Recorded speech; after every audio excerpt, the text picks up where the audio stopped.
যাদের মনের মধ্যে ভবিষ্যৎ নিয়ে সবসময় দুশ্চিন্তা আসে তারা এই গল্পটা শেষ অবধি শুনুন। আশা করি এই গল্পটা চিন্তামুক্ত করতে সাহায্য করবে। গল্পটা একজন ব্যক্তির, যে ভবিষ্যৎ নিয়ে সারাক্ষণ দুশ্চিন্তা করে। তার মনে সবসময় আগামী দিনে কি হবে সেই নিয়ে চিন্তা ঘুরপাক খেত। সে নিজের কম বয়স থেকেই নিজের ভবিষ্যৎকে নিয়ে দুশ্চিন্তা করত। যখন তার বিয়ে হয়নি তখনও সে এই ভেবে দুশ্চিন্তা করত যে তার কার সাথে বিয়ে হবে, যার সাথে বিয়ে হবে সে কেমন হবে, বিয়ের পর তার জীবন সুখে কাটবে কিনা ইত্যাদি। যখন তার ভালো একটা বিয়ে হলো তখন সে চিন্তা করতে লাগলো যে সে সংসার কিভাবে চালাবে, উপার্জন কিভাবে করবে। পয়সা উপার্জন হতে শুরু করলো। তার দুশ্চিন্তা হতে লাগলো সন্তান না হওয়া নিয়ে।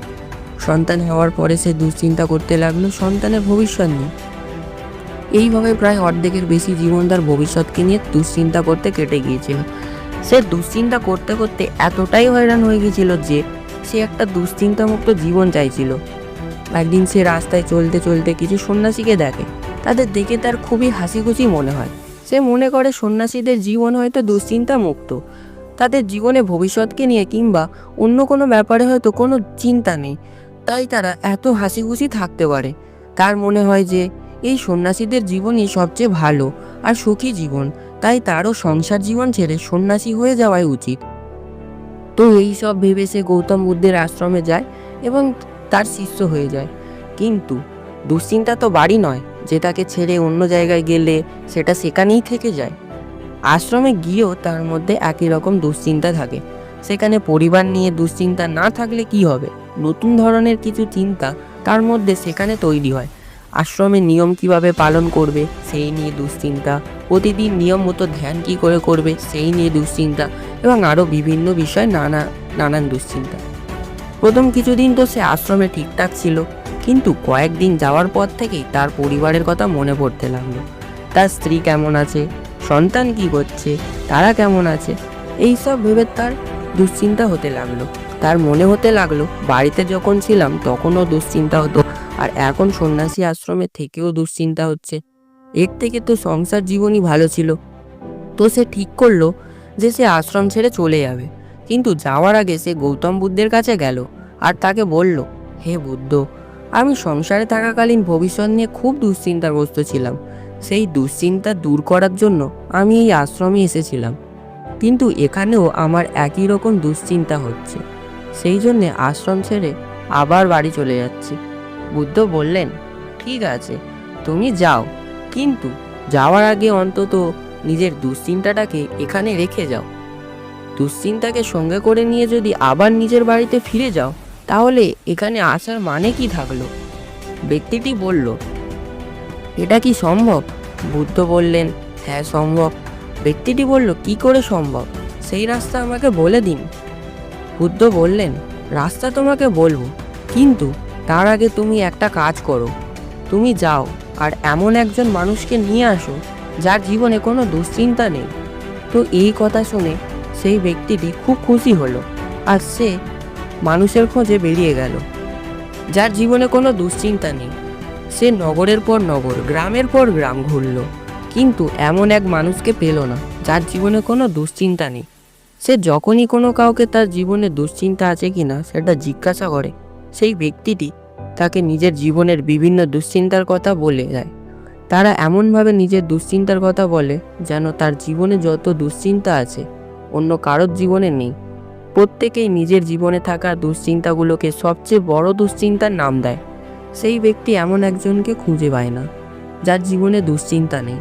তো এইভাবে খুঁজতে খুঁজতে একটা গ্রামের এক বয়স্ক লোক বলে, এই পৃথিবীতে একমাত্র এমন একজন মানুষ আছে যার জীবনে কোনো দুশ্চিন্তা নেই। সে হলো মাতাল।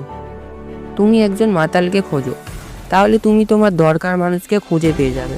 তো সেই ব্যক্তি একজন মাতালকে খুঁজে বের করলো আর জিজ্ঞাসা করলো যে তার জীবনে কোনো চিন্তা আছে কিনা। মাতাল টলমল করতে করতে বলল, দুশ্চিন্তা সেটা কি জিনিস? এই শুনে সেই ব্যক্তিটি খুব খুশি হলো। সে ভাবলো যে সে যাকে খুঁজছে তাকে সে পেয়ে গেছে। তো সে মাতালকে তার সাথে যাওয়ার জন্য বলল।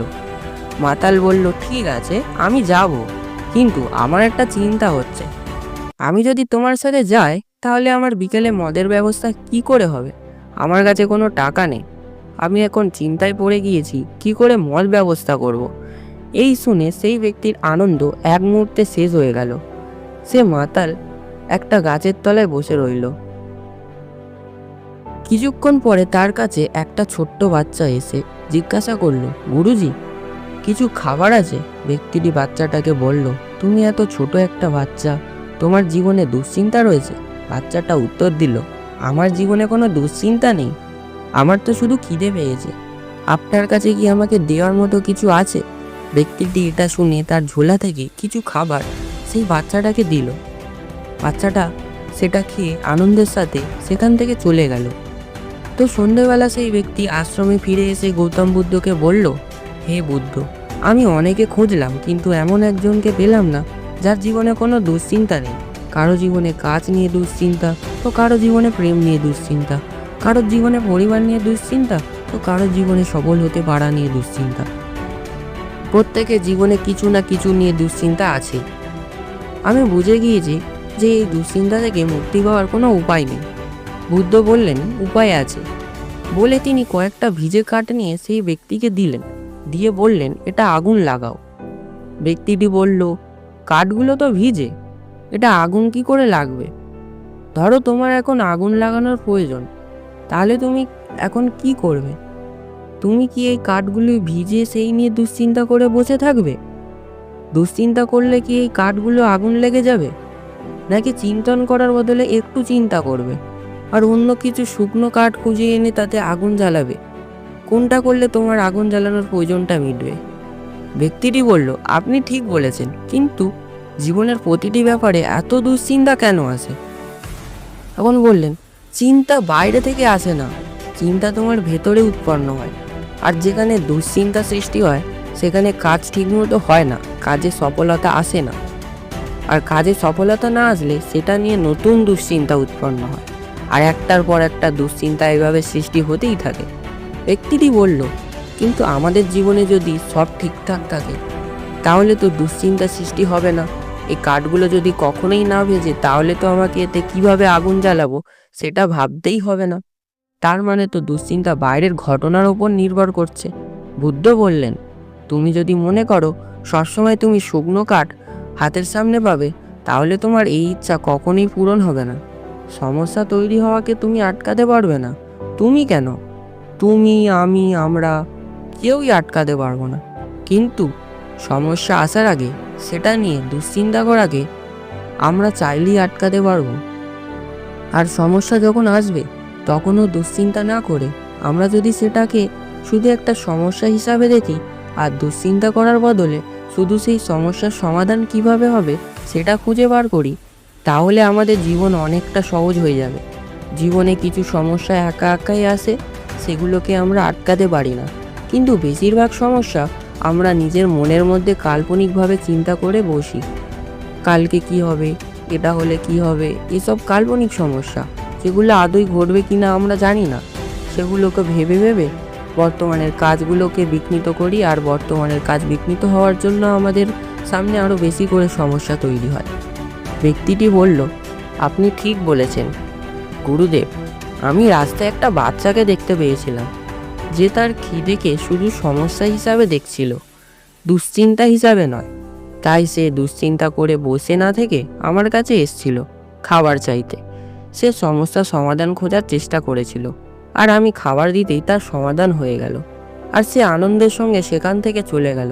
তখন আমি সেই বাচ্চাটার কথার মানে বুঝতে পারিনি, কিন্তু এখন আমার কাছে সব পরিষ্কার। আমি বুঝতে পেরেছি যে ভবিষ্যৎ নিয়ে কল্পনা করে দুশ্চিন্তা করে কোনো লাভ নেই, এতে বর্তমানের কাজ খারাপ হয় আর তার বাজে প্রভাব ভবিষ্যতেই পড়ে। তাই আমাদের পূর্ণ একাগ্রতা বর্তমানে থাকা উচিত, আর মন দিয়ে বর্তমানে যেটা করছি সেটা করা উচিত। আর যখন আমাদের সামনে কোনো সমস্যা আসবে সেটাকে দুশ্চিন্তা হিসাবে না দেখে সেটাকে শুধু একটা সমস্যা হিসাবে দেখা উচিত এবং তার সমাধান খোঁজার চেষ্টা করা উচিত। এভাবেই আমরা একটা দুশ্চিন্তামুক্ত জীবন কাটাতে পারবো। তো বন্ধুরা, এই ছোট গল্পটা শুনে আপনাদের কেমন লাগলো কমেন্ট করে জানাবেন, আর ভিডিওটা ভালো লেগে থাকলে এটা একটা শেয়ার করে দেবেন। হয়তো আপনার একটা শেয়ার অন্য কাউকে দুশ্চিন্তামুক্ত হতে সাহায্য করবে।